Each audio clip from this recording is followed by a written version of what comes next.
I'm Ruben, and this is Tech Enthusiast.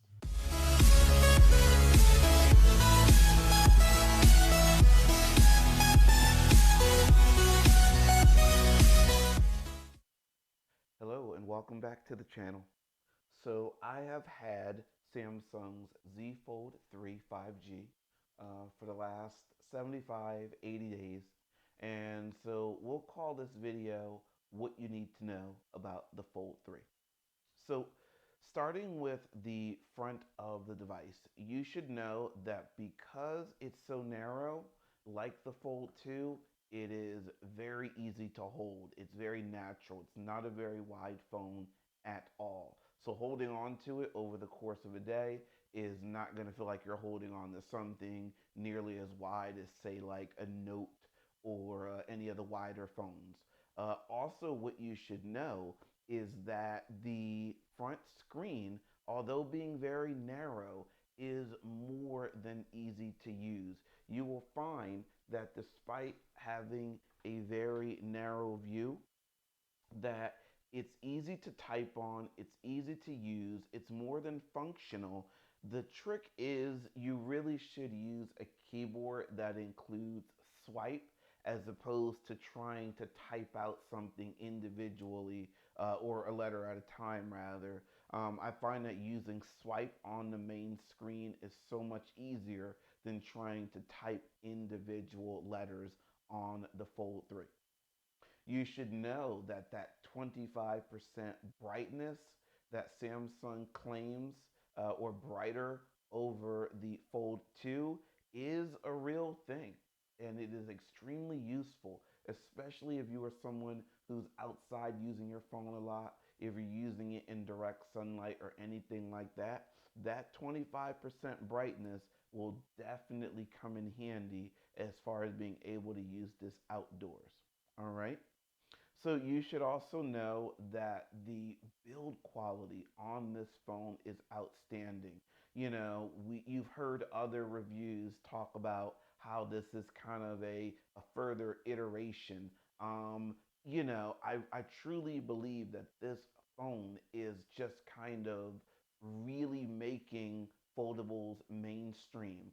So not only is it waterproof, not only is it much more durable than the previous versions, but the best feature we'll get to in just a few minutes. So, as it relates to the front screen, you should know that it is not unusable despite being very long and very narrow.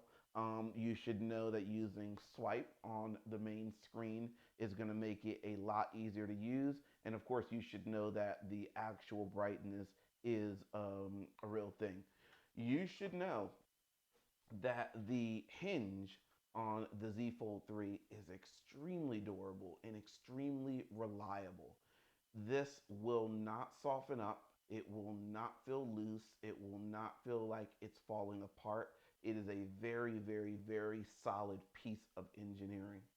So when you are using this throughout your day to day and you're opening and closing it constantly, you are going to realize very quickly that this hinge is probably one of the best parts of the phone. They really engineered this very, very well. So, as it relates to the back of the phone, and some of this will be comparing it to the Fold 2, which I used for a while as well. The big improvement over the Fold 1, or excuse me, the Fold 2, is the fact that they really minimized the glass on the back of the phone. What I think is great is even with a case on the old Fold 2, the camera bump, the lenses, as well as the flash, they were put into this large kind of rectangular space where if you dropped it inside the case, you stood a good chance of breaking that area and damaging it. It's much less likely to happen with this design, which I think is a huge improvement.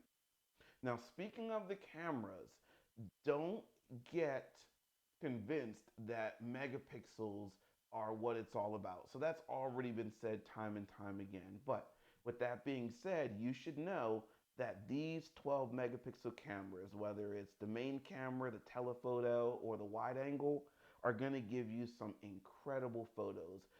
It's not the 108 megapixel on your Note 21 Ultra. But between the software and the improved optics, this phone will not disappoint with the pictures that it gives you. I can assure you of that. And so oftentimes people will say, well, it's the same 12 megapixels as it was in last year's model. Yes, 12 megapixels for all three lenses, but they will give you some incredible photos that I don't think you will be disappointed in. You should know that the volume rocker is solid and that the fingerprint reader is very quick and very reliable. Unlike times on the Fold 2 where it wasn't that reliable, this actually is very fast and very reliable. Okay, let's take a look at the main screen. So you should know, as it relates to the main screen on the Fold 3, that the fact that they were able to hide the 4 megapixel camera on the inside screen is absolutely incredible. When I first got it, I thought it was a gimmick. I thought it was unusable. Um, it's great for unlocking your phone when you pick it up and it's in tablet mode and you simply want it to unlock with your face. But what I found so great about this is that it just blends. It just creates an immersive experience. You're using the phone on the other one, the Fold 2, and whether you were watching movies or playing games or pulling up different applications at once, you always had this big black circle kind of interfering in everything that you did. And that's simply not the case with the Fold 3. So, what you need to know is that is a very, very cool idea. It allows you to instantly just kind of get more immersed in everything you're doing, from playing games to watching videos.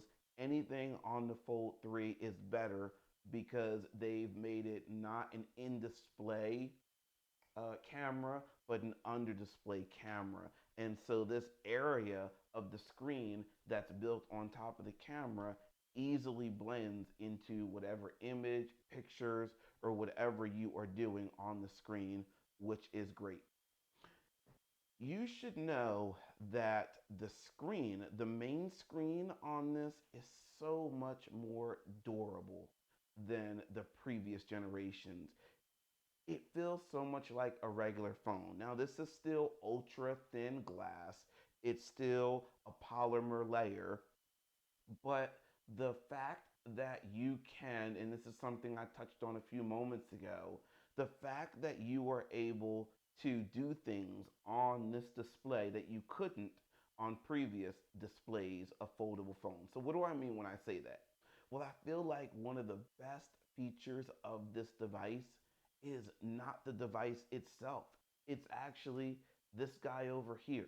The fact that you can now use an S Pen on a foldable is almost something to feel guilty about. When you first use it, you're going to think, I'm going to leave impressions in the screen. You're thinking, I'm going to damage the screen in some way. The screen is so much more robust and so much more durable than the previous versions of the Fold.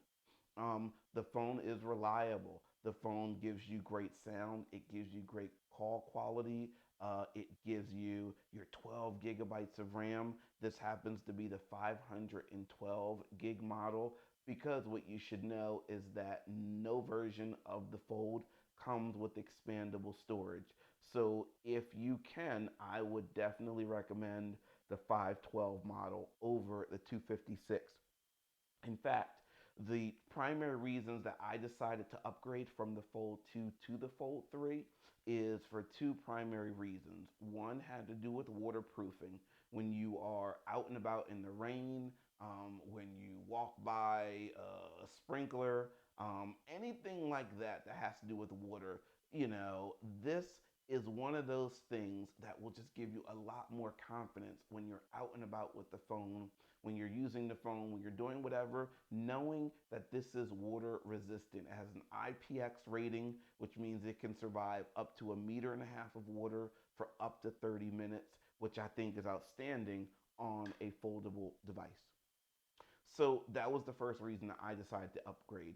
The second reason really had to do with the storage. It didn't even have to do with the S Pen. The S Pen is great and it's functional and it's extremely impressive, but for me it was the storage. When you have a device that doesn't have expandable storage like these, you want to get the biggest storage amount available. And I found myself quickly running out of space on the 256 gigabyte Fold 2.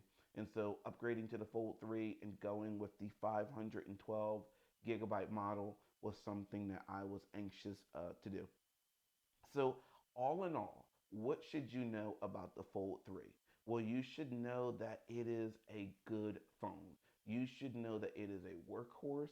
You should know that it is the most productive device on the market, hands down. The idea that you can have a phone in your pocket and it's easy to hold on to, and it easily allows you to move from phone mode into tablet mode very easily, to run a ton of different apps on the screen and really get a lot of things done is outstanding. There's other devices on the market that try to compete with the Fold 3, but this is by far, again, one of the most unique, one of the most productive, one of the most eye catching and head turning devices on the market by far. Um, Samsung just really checks off a lot of the boxes on this device. I know there are some people who don't like the fact that a Note wasn't available this year, because now we have the ability to use the S Pen on a foldable, which I think is outstanding. Now we have a screen that is foldable that is more durable than ever. Now we have a device where you have a camera underneath the screen, which means you have a completely uninterrupted experience when you are using your Fold 3. You have something with great cameras, you have something with a great fingerprint reader, you have something that all in all will give you a great experience. I would definitely highly recommend this device. I've been a fan of Samsung for some time, but moving myself away from the Fold 2 to the Fold 3, or even before that, from the Note series into the Folds, I find them to be really kind of, they check all the boxes. They're the best of both worlds. And all in all, I think if you were to get this device, you would not be disappointed. It does retail for $1,800. There's plenty of promotions depending on your carrier, or if you go directly through Samsung, which I did to get their unlocked model, they probably have different promotions going on. So if you have any questions, I'd love your feedback. I'd love some questions. I'd love to be able to answer any questions you might have about the Fold 3. But all in all, I do think it's a great device, and hopefully, I've shared with you everything you need to know, and I've answered some questions for you in this video. Thank you very much for watching this video. If you enjoyed this video, please press the like button. Also, please consider subscribing to this channel. And finally, from one tech enthusiast to another, God bless.